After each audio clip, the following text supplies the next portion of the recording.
Good evening. I call the June 3rd, 2026 Civil Rights Board meeting at 5 p.m. to order. Director Hewitt-Smith, can we get a roll call? You sure could. Good evening, everyone. This is Director Tanya Hewitt-Smith. Director Lukeman. Present. Director Calderon. Director Doyle. Excused. Director DeBoer. Present. Director Sipling, Co-Chair Sipling. Present. Chairperson Faison. Present. And I would like to welcome in attendance of roll call, Director Dickason. Present. All right, thank you. Oh, hold on. My mind is not in the game. Commissioner Hoffman. Present. Thank you. Thank you, Director Hewitt-Smith.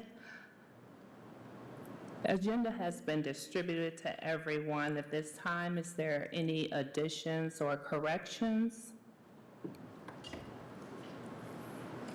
And I will also add Director Calderon is present with us.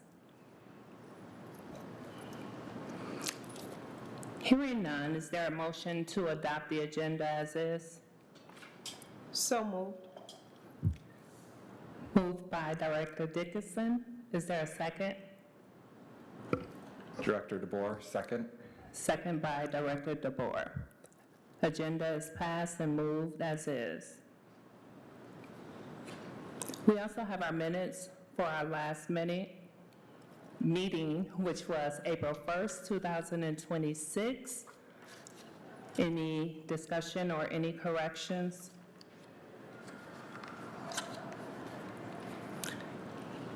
Seeing none, is there a motion to accept the minutes for April 1st, 2026 presented as is?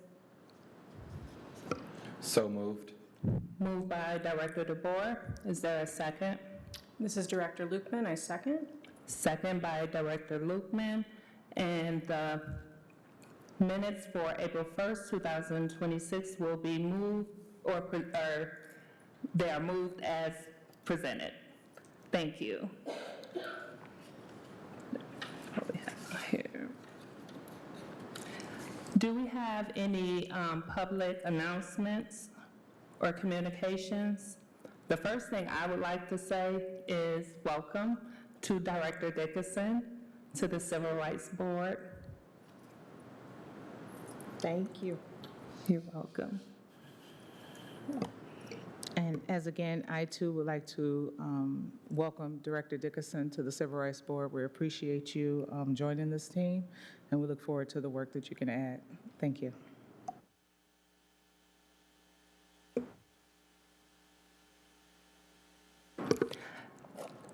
We will move on to our next order of business, which is update from our Education Subcommittee.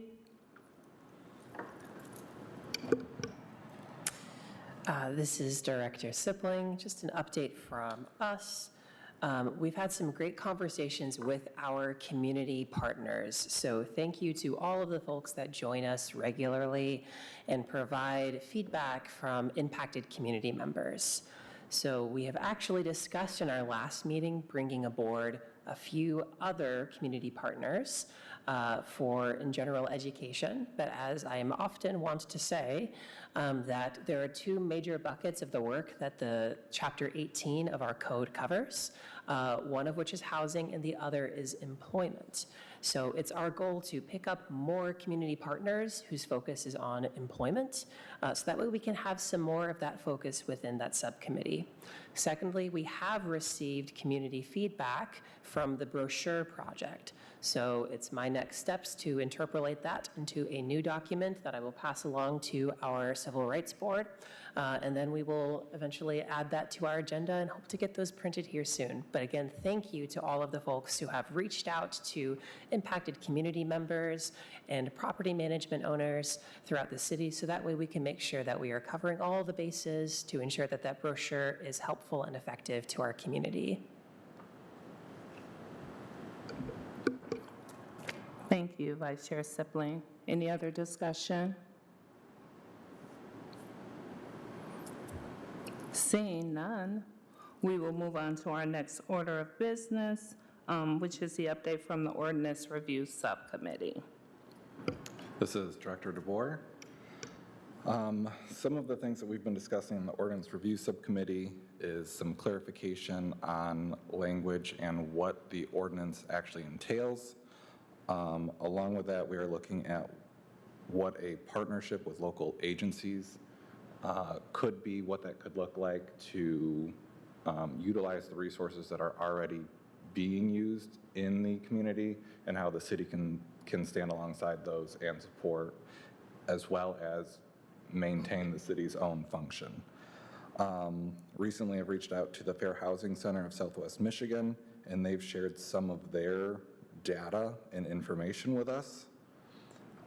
They were unable to provide information at a level less than zip code. So according to zip code, there are about 63 complaints that they've received from January 1st to April 30th related to alleged housing discrimination items.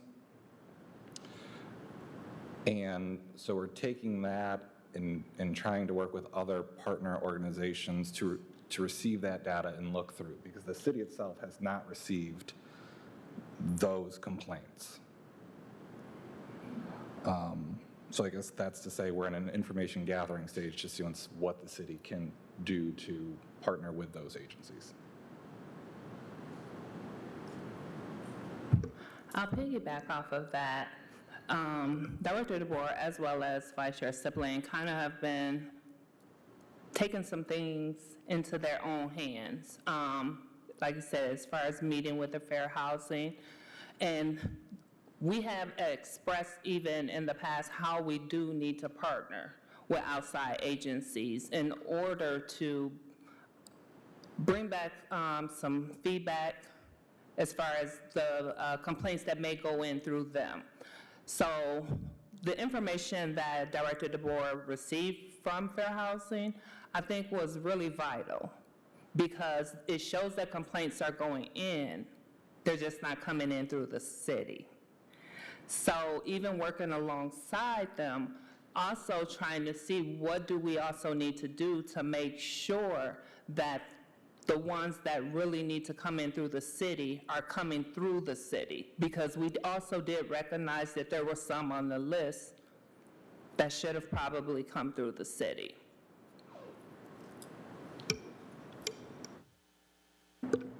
This is Director Sibling. To speak to some of the work that this subcommittee does, what we do is we look at the actual text of Chapter 18 and Chapter 18A, which is our non-discrimination code here, and we look at it to ensure that it is covering the ground that we want it to cover, which is to prevent discrimination. So with that, we do have a few potential proposed changes that we would like to submit to the rest of the board. We do have some research that's been created about some of these potential proposed changes. These will, of course, need to have some further research done and actually be put into the official language, but hoping to work on that soon before the next Civil Rights Board meeting as a whole here, so that way the board can see some of that proposed language. As to that process, what that looks like, if that language gets approved by this board, this can then move up to the city commissioners to take a look at, to vote on, bring back for more discussion, or consult with the city attorney for some more information about that. So there are some steps involved in that, but just know that we have identified some particular areas in which some changes or edits can be made, and I think that that is for the good of the city, and I think does show that this subcommittee, even though it can feel a little bit in the weeds sometimes, we do think that there can be some really good areas where this can stretch a little bit and provide some good recourse for those that provide complaints. So just wanted to give an update on the actual logistics of making changes or proposing changes to the actual text of Chapter 18. This is Director Lukeman. Thank you, Willow. That's awesome. I am thinking back to when the Ordinance Review Subcommittee was created, and one of the discussions that we had in that subcommittee was a change to the name of the Civil Rights Board. And I know we've had public comment associated with the formalized name that we are now. I'm wondering if in that review and submission process, if the subcommittee is considering name change as well. Thank you. I think that that is something that we have discussed. We haven't made it necessarily a point of a discussion item on the agenda. I do think that it is worthwhile. It should be noted that within Michigan state law, there are provisions for municipal boards such as ours, and some of those boards, the equivalent types of boards in other cities, do use other names, such as boards of human rights. They still fall under the same provisions under state law. That name can change or flex, though, as it pertains to a more accurate rendering of the work that we do. So I think that is an important point of discussion. It hasn't made it to an agenda item yet, but it still maintains a presence in our discussions and in the research work that we do. I also believe that it's nothing that we're opposed to putting on the agenda. We've been getting new people on the board as well, so that discussion is taking place among some of us, but I think that having everybody weigh in is very important.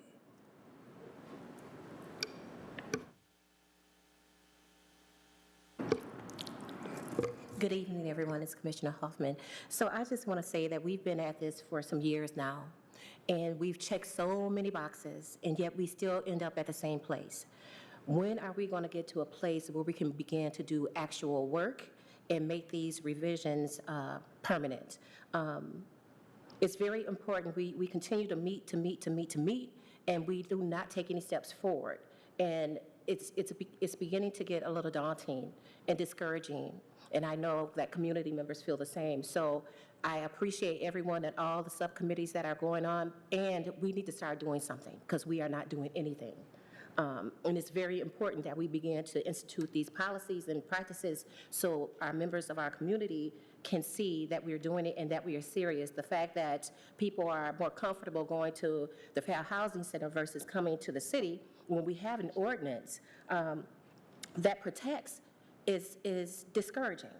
And so what can we do as a board and a body to ensure and to let people know we are serious about what we are talking about? We don't need any more meetings. We don't need any more data. We have all that we need. We need to put our feet to the ground and do what needs to be done and just get it together and present it to the city commission. And I think some of the things that we are asking and requesting will be approved. I will say, I agree. I've been on this board going on 3 years, and I feel like we've been at the same place. When I went back looking at videos prior to me being on the board, the same thing was being said at that point as well. So with some of the changes even in the language, because that is one of the things we are also looking at as far as the clarity in the language. The language, even as presented, gives us a lane of work that we can do. So asking for the clarity, putting in exactly what it is, how it is going to be done, these are some of the changes that we're asking for. This has only been something that we've been working on since this last meeting even. And so that's what we're saying. Even by the next meeting, we will be able to move forward. The other side of that too is you are also part of the Ordinance Review Subcommittee. So we had a meeting earlier today. So if it's a matter of also wanting to come back in and kind of see what we've been doing, you're more than welcome to do that as well. I'm not sure, I have to go back and look and see as far as the time. I will say even as far as the data, one of the things is we have been trying to say, and that's not just for the ones that should have come in, but the ones that do go out. I'll say even the state, if it is the Michigan Civil Rights Board, just being able to bring that data back to say what were some of the results of the complaints that went through. Right now, the only side of that I really see is building a relationship. Because I'm like you, I've questioned it. we was talking about that earlier today, and Director Deborah said it as even being on a roller coaster, the highs and the lows. One day you feel like it's there. We can continue fighting, we can continue pushing, and then another day it's like, what are we here for?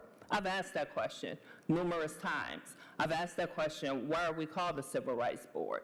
Because it seems like it's not a whole lot that we've been able to do. And even us being an advisory board, it seems like we should be able to really push and advise. And so I feel like we have continually been getting people on the board. We have people on the board that actually is pushing to do some work. And now I'm ready for us to really do some work. And I appreciate all of that. And my attitude towards this is not towards this board. What I'm speaking to, and I want to do it publicly, is to city administration. That is where everything lies. So we can do all the work, we can do all the research, we can do all the gathering, we can do all the meetings, and yet there's still a barrier. And when we talk about, as a city, we talked about anti-racism, becoming an anti-racist institution. We've talked about equity being a core value of our institution. The barriers that we've been experiencing as a board, it says, no, we really don't want to do that. We're just going to talk about it and check the box. And so my disdain at this point is not for us as a body, but it's going to city administration, and it's time for us to put our feet to the ground. And we need community to stand up with us that are doing this work and to push us to do what's right, not to do what's legal, because everything legal is not equity, and it is not equitable, and it's not, and it is not for all. You understand what I'm saying? So what you're hearing today is the frustration of, we've been doing this for years, and what we're asking has been done in other municipalities. It's been done around the country. We're not asking for anything that doesn't already exist. I'm asking for us to lean into who we say we want to be, period. Thank you. I appreciate that. That was part of our discussion earlier today as well. Like you said, what's law, but what is equitable? So we have the ability to make some changes. And right now, I'm ready. Those of us that's ready, we're going to continue to go. And the way I always said is either people can roll with us or you can get rolled over.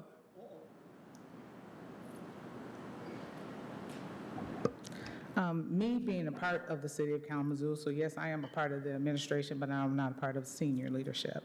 I will say this, as we continue to have this conversation, as you stated, constantly, I want us to be fair when we have these conversations, because accountability is held on each side. As a city, as far as what we receive, we try to, it may not be the answers that you have been looking for, but once again, we have to continue to keep working in that space. But we do know that there are some times that we struggle to even get enough people around the table to have this conversation. So I would most definitely like to say, keep working at it. I'm most definitely here to be a catalyst between us and senior leadership and bringing them around the table. But also, I want accountability to be held on each side, because it's not just the city of Kalamazoo who's holding you back.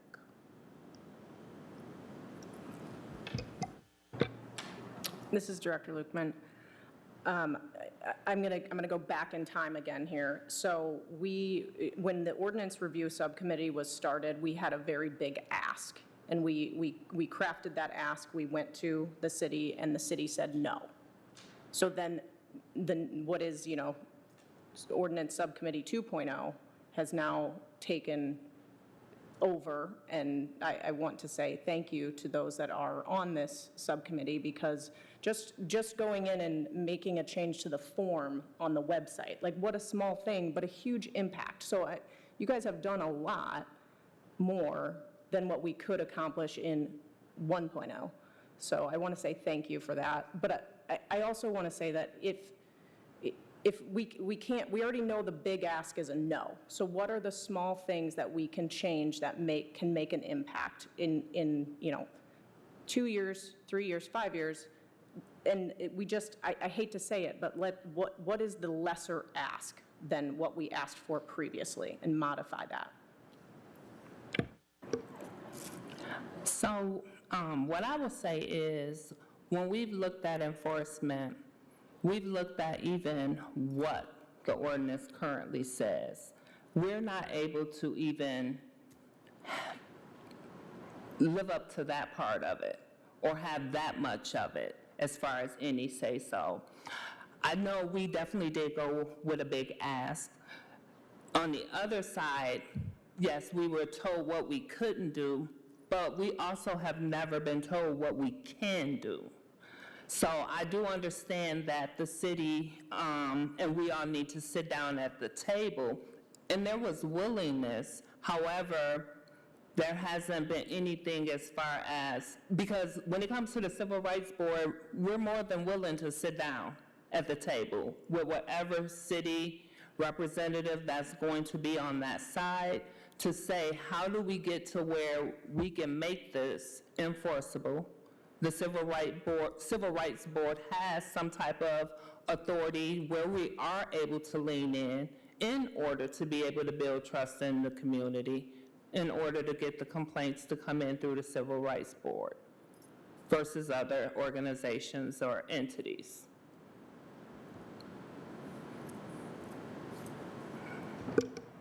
This is Director Sipling. I appreciate the conversation and also the admonishment to do work that isn't just meetings, because I think that the point of not wasting anybody's time, the time of the members of the board or those who have decided to join us, is to actually make some material change for good. With that, I do think that one way of helping that come to fruition is through transparency. So for instance, during my time during the board member comments, I have several outstanding emails with city or county employees that I'm going to just kind of read through. It's not because I want to put anybody on blast, but it is to make clear that some of the things that have been brought up are waiting in miles of red tape and bureaucracy. So that's coming, just to keep everybody in their seats to not leave until they want to hear about some of those things. But some of the steps that we can take as well that lead to material change do require a little bit of paperwork. So for instance, not to put too many spoilers out there, but one of the things that we believe is helpful towards the board being able to have more of a role is to have some sort of standardized procedure that is laid out within the code. Now, what that might look like might need to shift and change. But for instance, again, not to do spoilers, but there is a case here that's popped up that is actually within the purview of municipal investigation. Some of the folks got to hear a little bit of a civics lesson earlier today. I'm going to spare you all of that. But we are aware that there are multiple different ways that complaints can be addressed. There's legislation, there's civil, there's regulatory, and there is municipal. And so part of what we want to ensure that we're doing is that anything that is municipal, something that is within the proper form, something that is valid, can actually be taken up by the city. And if the city decides to refer it, that the board can have an advisory role in saying, that's not what the code says. So I say all that to say, not to justify any of wasted time or procrastination, but it is to say that some of the things that might seem a little bit more like paper pushing are being done strategically, so that way this board can have a greater role in providing some of that oversight and advice to the rest of the city. Can also jump into that more if people have questions about that, but I would like to perhaps table some of that discussion when I have some actual draft language that's in sort of the legal grammar of code language. And also I will have more research by that point to what other cities are doing and how they have managed to maintain an advisory role within various parts of the complaint process.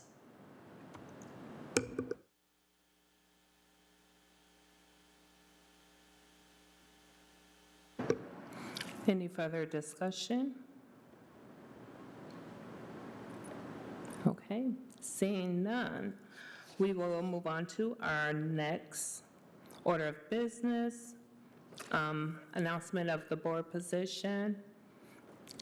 So as of the last meeting, April 1st, I did announce that there was a seat that is available, Director Lukeman's seat. What I didn't announce is that that is also non-resident or resident. So I did encourage people to put applications in. I'm not sure how many applications Law ended up receiving. What I do know is none have been given to the nomination committee before our last meeting, which was a couple weeks ago. And so I believe those have been sent over. Yes, Director Calderon. Thank you, Chair. So I believe that we've had 3, and I know that I reached out about interest with 2, and thank you for clarifying about the residency, because that was one of my questions about that. Thank you, Director Calderon. So we are hoping to maybe have interviews by maybe within the next month at least, in order to give time for a city commission to also put it on their agenda to maybe have the seat filled by our next meeting in the next couple of months. So once again, encouraging individuals. I have a question first. Still encouraging individuals to put the application in. So if you have a couple interviews, and then what if a couple more people put in more interviews, but you kind of had decided?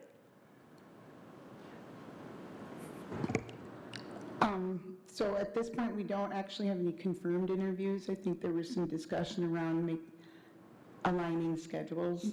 And in that case, I think I would just refer to maybe other openings that may be coming up, so that we can make folks aware that, we'll consider them either for the next pool, or go back to the committee and have that discussion about, as long as that position hasn't been offered, because I feel like then it might be inappropriate to take it back. Okay. And so if it has not been offered, would you also still open it up for other individuals to have interviews? We're always open to interviews because, as you know, unfortunately, sometimes the turnover is more rapid than we choose.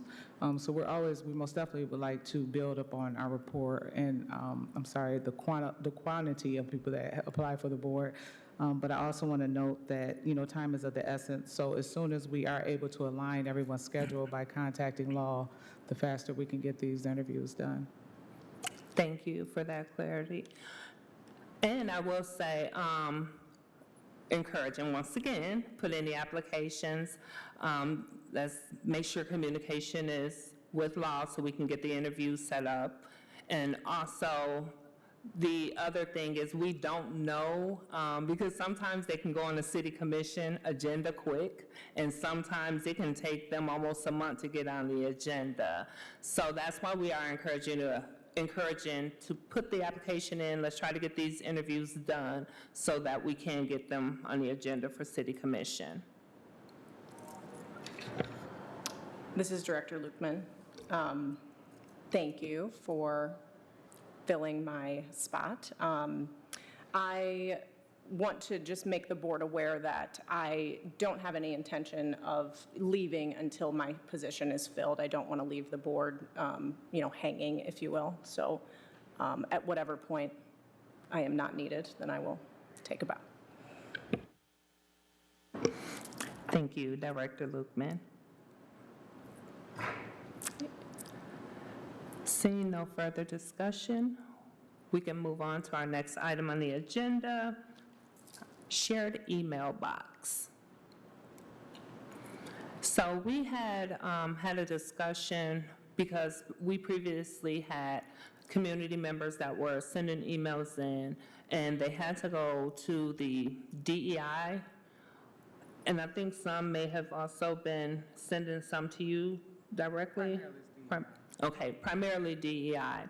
So community did emphasize and express their concerns that they were not able to get emails to us as the board. So per our discussion, Because we are an appointed board, we don't get our own email addresses. So we talked and we came up with a shared email address. Having a shared email address is going to start with myself and Vice Chair Sipling. We would open it up for any other director who would want to be in that shared email. We just didn't want to say, oh, everybody's going in if everybody didn't want emails coming to them. And I'm not sure if you, Director Hewitt-Smith, or Lau would want to kind of give a little bit more on the shared email. We have most definitely been in talks with all of the shareholders that's part of this, as far as like IT, city clerk's office.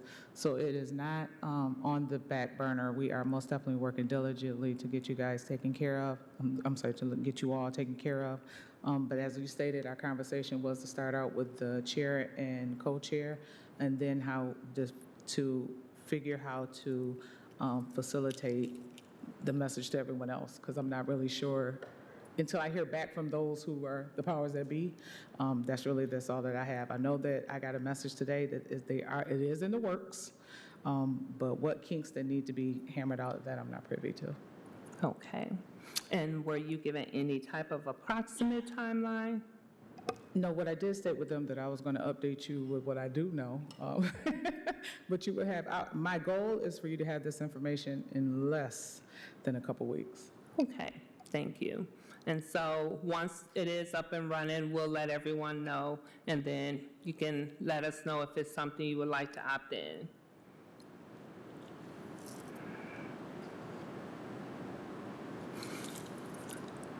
Seeing no further discussion, we'll move along to our next order of business, and that is the board meeting location change. So everyone is going to be moving. I think we're the last board. We are the last board to have this discussion. The new meeting place would be Crosstown Parkway. And so we needed to have this conversation as a board for people to weigh in, because we're going to vote on whether or not we would be moving over there.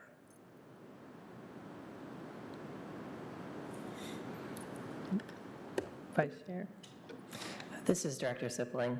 It occurred to me that it would be important for folks in the community to be aware of access and so forth. These are my curiosities as well. I had specifically been wondering about handicap features and accessibility into the building. I know that it is a more up-to-date building, and so I'm assuming that it is ADA compliant. Parking, I also know that that parking lot over at the alternative location is quite large, but just ensuring that it's still easily accessible to folks who might have mobility needs, and then also audio and video capabilities. Once again, assuming that the AV capabilities are probably in good shape if the other boards are moving there. Personally, though, I have been awaiting a response from Chief of Staff Tibbetts since May 22nd about some of those questions. This is the first of Willow asking for transparency for some of these things. So again, I am fairly certain that this building is up to par, but just assuming that our community is wondering about the answers for those things, I don't have those yet. Again, the assumption is there, but in the name of transparency, I'm just saying that I haven't gotten direct answers to those as of June 3rd. I do want to apologize if you have not heard from Chief Tibbetts. I was the tail end of that email. But what I do know of us moving, yes, we do have the capabilities to stream. We will even be covering city commission meetings if need be. Yes, it will be ADA compliant. And as you stated earlier, most definitely handicap spaces will be available. Parking most definitely will be available. And I look forward to the state-of-the-art technology that is offered in this facility for our board meetings. And will that also have call-in capabilities? Because I know a lot of the boards have done away with the call-in. Absolutely. While I'm speaking on call-ins, it was also lifted up about the telephone number not being easily available for people to get. I'm not sure exactly, where is that located even on the website? I do remember that conversation coming up in our last board meeting. I may have to revert to law on this one.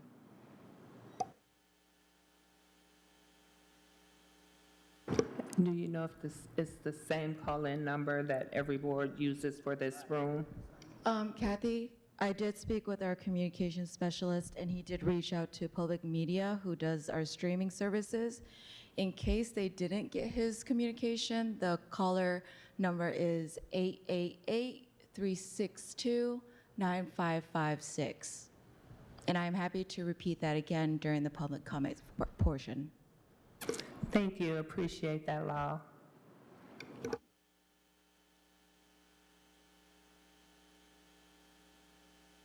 Seeing no further discussion, we can move on to our next order of business, and that is the civil rights complaint updates.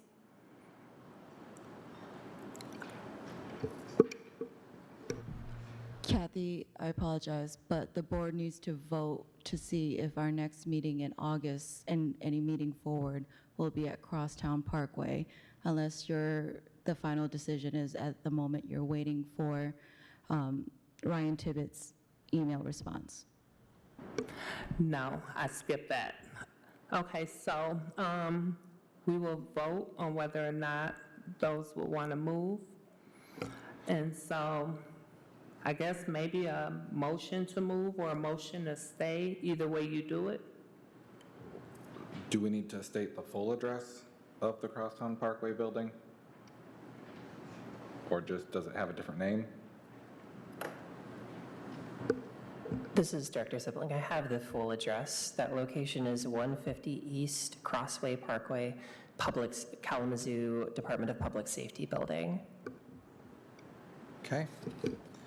I will make a motion that we have our next meeting at that building that Director Sibling just said. Is there a second? I would like to, Director Dickason, second that. It was moved by Director DeBoer that we move to Crosstown Parkway Public Safety Building, and it was seconded by Director Dickason.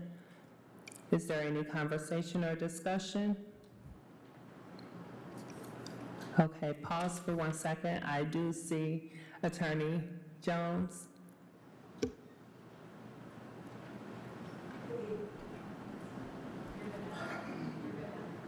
Good evening.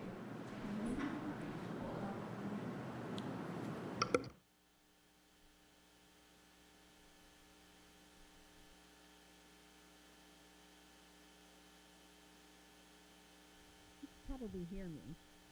I believe his motion indicated that the next meeting would be held there instead of future meetings. So if you could possibly amend his motion, if that was your intent. Was your intent to be just the next meeting or all meetings moving forward?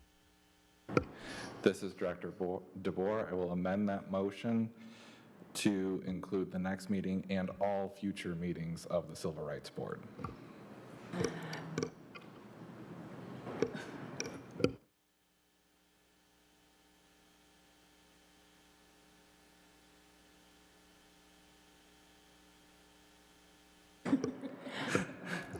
Director DeBoer, again, the amend to all future meetings of the Civil Rights Board to be held at the Crosstown Parkway building. Is there a second? Director Dickason, second that. It was moved by Director DeBoer, second by Director Dickason. Any discussion? Okay, we will do a roll call.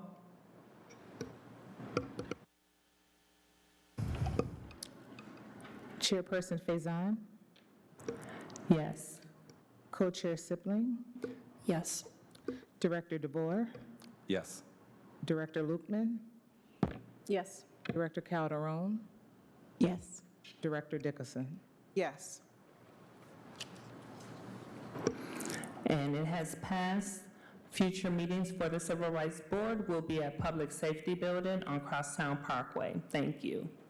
And we do appreciate the patience because it's just not sure exactly when the meetings will start. So that's why we wanted to be a little bit clearer on the language. And our next order for business is the civil rights complaint log. I will be presenting on our complaint. I want to first uplift the board and specifically the Ordinance Review Subcommittee as the change in the complaint form has streamlined a lot of complaints that we've received. One of the main point of changing that complaint form was to ensure that complaints were for complaints that were in the city of Kalamazoo, as that is the main caveat of the ordinance. And if they fell outside the ordinance or were not, or fell outside the city, people that are filing the complaint got a message saying these are other organizations you can reach out to. So I am sure that that has made changes. Regarding the complaint we received, we have one since our last meeting. This complaint was received April 29th. The complaint was first submitted in Spanish, as we have a Spanish form. That was translated by our employee who does translation. The translation was then received May 1st and assigned to the attorney's office for review. Regarding the complainant alleges discrimination in employment based on their ethnicity and limited English proficiency. Allegations include lack of training, unclear communications, unequal enforcement of workplace rules and policies, discriminatory comments regarding their English language ability, and so forth.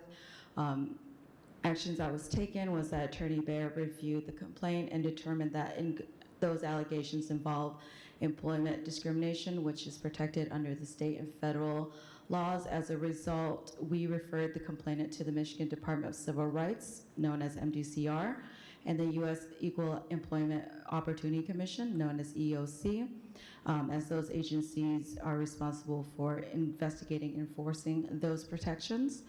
The complainant was then also advised that MDCR has a 180-day filing deadline, and so we encourage her to file a complaint with MDCR as soon as possible. We also encourage them to reach out to their union representative if applicable. And that information was sent to the complainant along with contact information for MDCR and the EOC on May 13th of 2026. And that is it for complaints.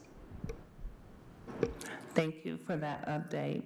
My question to you, Lau, is Attorney Baer is, one, who is Attorney Baer? And then also, is this the same attorney that looks at every complaint that comes in?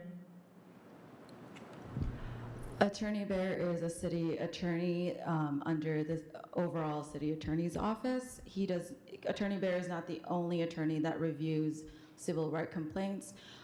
We first send them to Attorney Marcia Jones, who is our Civil Rights Board liaison and our department liaison, who then, I would say, refers it to the appropriate attorney to review based off their caseload, I believe. I will allow Attorney Jones to clarify on that, but that is the process. Thank you. And if that mic don't come on, can you come up here with us so we can hear? Because I'm watching community want. Okay, thank you. Good evening, Assistant City Attorney Marcia Jones. Law is correct that once a complaint is received from can you hear me? Yes. By DEI office, it's given to me. I then assign it to an attorney in the office. Aside from myself, there are 3 other attorneys who review the complaints. They then make a determination.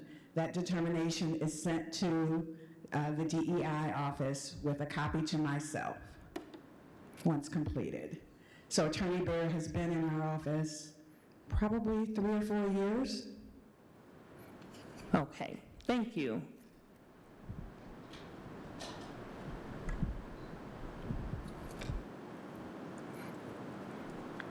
Any other questions? comments? Seeing none. At this time, we will move to public comment.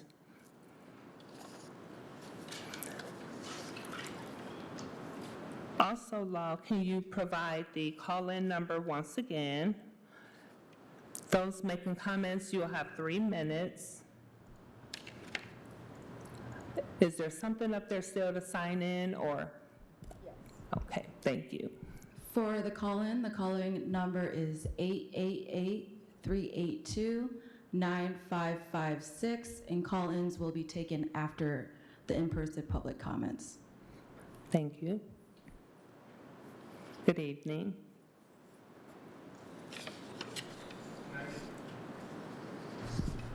I apologize. Thank you. Good evening. I just had a quick question about the phone number. I've been attending every single Civil Rights Board meeting the last 2 years, and I have yet to hear someone use that call-in number. So I was trying to see if that number was publicly available, and I do not see it on the Civil Rights Board website, on any agenda, in any minutes.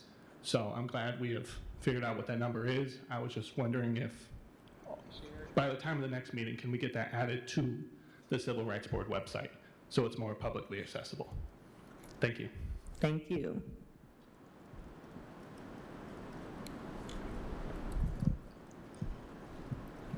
Good evening. I want to begin by thanking the members of this board for your service. I want to be clear that what I'm about to say is not a criticism of everybody or as individuals sitting at this table. Many of you have demonstrated both inside and outside of these meetings that you care deeply about civil rights and advancing equity in our communities. My concern is what happens after those conversations. The City of Kalamazoo created this board because it recognized that residents need more than promises. The ordinance was established to help ensure that civil rights protections are meaningful, that complaints are addressed, and that barriers to justice are identified and removed. Yet tonight, we heard something that should concern us all.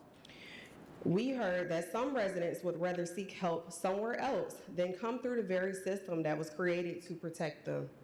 To me, that is not just a process problem, it is a trust problem. And I believe another layer of that trust problem is fear. For it has been expressed publicly on the record and throughout the community that people are hesitant to come forward because they fear retaliation, and that should concern every one of us. This is not a new issue. It has been discussed multiple times in multiple spaces by multiple people.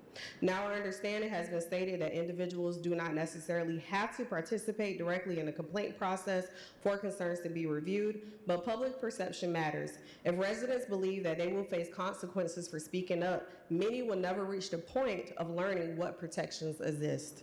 And without the public, this ordinance cannot help anyone. Rights only matter when people feel safe enough to exercise them. If people do not trust the process, they stop engaging, they stop filing complaints, they stop showing up, and they lose faith. And I don't believe that lack of faith rests solely with this board. We have watched board members advocate, ask questions, and push for progress. But we also have watched important issues get caught in red tape, bureaucracy, and political considerations. This leads to more difficult questions. If residents begin filing complaints and the issues remain unresolved, who is accountable? Who answers to the residents of Kalamazoo? Who within city leadership has the authority to remove barriers rather than maintain them? But honestly, residents don't spend much time worrying about those questions. They don't care about which department is responsible or if any of you are personally responsible. They care which office has authority, they care about getting over the wall. They don't care who's holding it up. They want to climb over it. They care about whether they can access the protections that they were promised. They care about whether justice is something they can actually experience, whether it's something that they can just hear being discussed. Kalamazoo has built a reputation of saying that we are a progressive city. We talk about inclusion, equity, belonging, civil rights, and investment. And this is a time that we take those efforts seriously and we do something about it. Thank you. Thank you.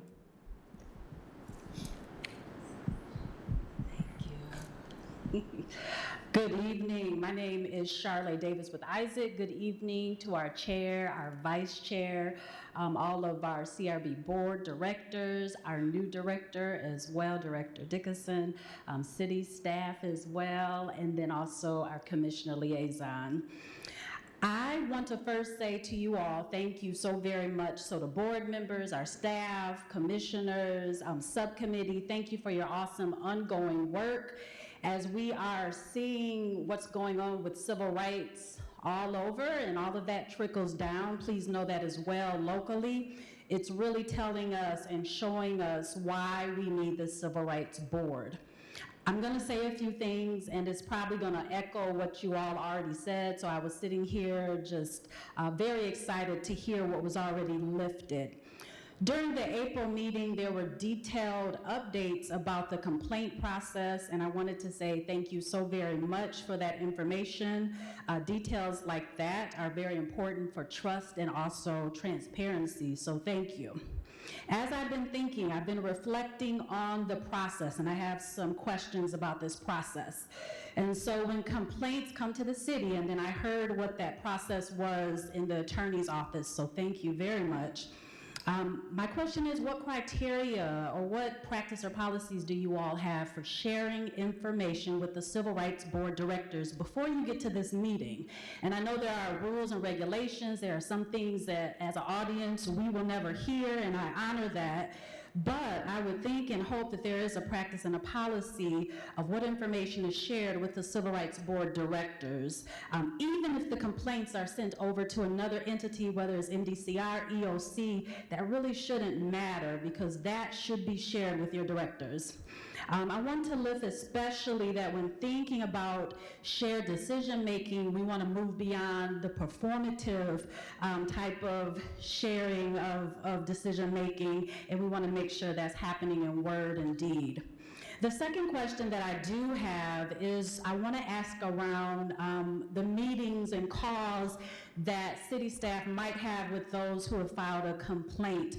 And I know as an Isaac family, whenever we have meetings, none of us go by ourselves. We're at least going with a pair or a few others because we want to make sure that we're protecting the person that we're talking to and then ourselves as well. And each person brings their own lens, they bring their own strength. And when you have more individuals, and I'm going back to the Civil Rights Board directors being able to be in those conversations with city staff, with those who have filed a complaint, you will have a fuller, more culturally competent conversation with them, and that will help deepen the impact, inclusion, and trust in this community. Thank you.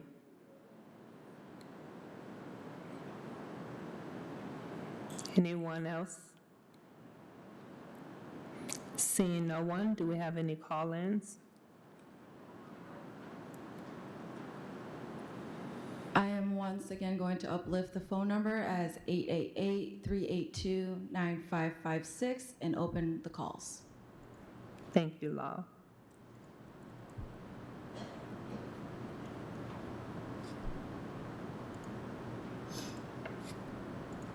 We have no callers.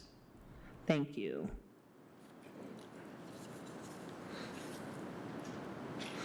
At this time, we'll have board member comments. Director DeVore? Director DeVore, yesterday on June 2nd, Governor Whitmer issued a proclamation declaring June as Pride Month. Aaron Knott, Executive Director of Equality Michigan, said, "Pride Month is a reminder that progress is never inevitable. It is built by people who choose courage, compassion, and inclusion." 11 years ago, in 2017, the Supreme Court ruled that the 14th Amendment guarantees same-sex couples the fundamental right to marry. 6 years ago, the Supreme Court decided that the Civil Rights Act protects LGBTQ persons. 3 years ago, the Michigan Elliott Larson Civil Rights Act was amended. Governor Gretchen Whitmer signed an expansion which explicitly prohibits discrimination based on sexual orientation and gender identity or expression in employment, public accommodations, public services, educational facilities, housing, and real estate. Pride has always been an act of resistance, a courageous insistence on our right to live openly, safely, and with joy. As we honor the legacy of those who fought before us, we also celebrate the brilliance, resilience, and diversity of our community today and every day. Pride reminds us that courage and celebration are inseparable, and that together we continue the work of building a world where every LGBTQ+ person can thrive. Tracy Hall, Executive Director of Affirmations and former Executive Director of Outfront Kalamazoo. To that end, we celebrate Kalamazoo Pride this weekend, June 5th and 6th, at the Arcadia Creek Festival Place. All proceeds support Outfront Kalamazoo's work providing vital programs, services, and resources to the LGBTQIA+ community all year long. Thank you. Thank you for providing that information. Director Lukeman. This is Director Lukeman. I wanted to take a moment to address a concern that was recently raised. That concern was that I should not hold a seat on the Civil Rights Board. I understand where that concern may come from. Housing is a deeply personal issue. It impacts safety, dignity, and opportunity. And when people have had negative experiences, it can shape how they view an entire profession. That perspective deserves to be heard. But it's precisely because housing is so critical to civil rights that representation from responsible, engaged housing providers matters. As a leader of Lukeman Property Management, my company oversees 575 residential housing units across Kalamazoo County, spanning over 300 buildings and serving more than 1,000 tenants. That scale brings not just responsibility, but visibility into the real challenges that people face every day when it comes to safe and fair housing, access, and equity. This is not theoretical work for me, my staff, or the property owners that I represent. It is lived daily experience. We currently house 47 Housing Choice Voucher participants, 15 Integrated Services of Kalamazoo participants, and 6 Housing Resource Incorporated participants. We work closely with nearly every agency in this community that assists individuals in securing and maintaining housing. I also want to bring to light what my small business contributes to this community. Our company employs 15 local residents, along with a remote employee and an international team member. We provide healthcare, paid time off, and stable employment. Last year alone, we contributed over $765,000 to local vendors, from cleaning companies to HVAC contractors, electricians, and roofers. We paid $350,000 in City of Kalamazoo property taxes and over $200,000 in City of Kalamazoo utilities, municipal services, and fees. In the last 3 years, we have also helped bring approximately $4 million in housing investment into Kalamazoo through the purchase and improvements of residential real estate. Those numbers matter not just because they reflect business activity, they represent real investment, real jobs, and real improvements in housing throughout this city. And with that investment comes accountability. Housing providers play a crucial role in maintaining housing code compliance, not just within their own properties, but across the broader housing community. We influence peers, we educate smaller mom-and-pop landlords and our clients on ordinances and expectations, such as that of Chapter 18 and Chapter 18A ordinance. We help bring consistency and understanding to regulations that many struggle to navigate. This perspective is essential, not optional, when discussing housing-related civil rights. It does not make sense to create policy and oversight around housing with including people responsible for providing that housing. Excluding a group entirely, even one viewed with skepticism, does not strengthen civil rights. I will also say this directly. The tone and behavior that dismiss or discourage participation are exactly what prevent experienced, accountable professionals from stepping forward into the space. And when that happens, we lose valuable insight that could move to improve outcomes for tenants, for housing providers, and for this community as a whole. My role here, or any other housing provider's role on this board, is to listen, to contribute insight, and to help ensure that housing practices in our city continue to move towards fairness, transparency, and accountability. Thank you. Thank you.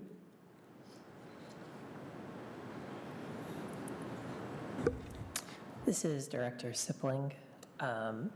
Just want to have a couple of updates here on some work and some communication that community members have brought forward. And again, thank you to all of you who have done so. So a few things here. I appreciate folks lifting up once again the phone number. I also appreciate the work that LOL has done. On May 20th, we had a meeting to discuss several different items, including accessibility for that phone number, and we had a request in that meeting to add the phone number to things like the Facebook description, the live stream description, and YouTube. As of today, that phone number is not in there. So these are the things that, again, I want to start providing more transparency and accountability for. So Public Media Network are the folks that run those live streams. Please reach out to them. Let them know that you want to see that phone number in there to continue to have folks outside of this room to reach out. Along the same lines, we've had some community members bring forth some ideas for accessibility for the website.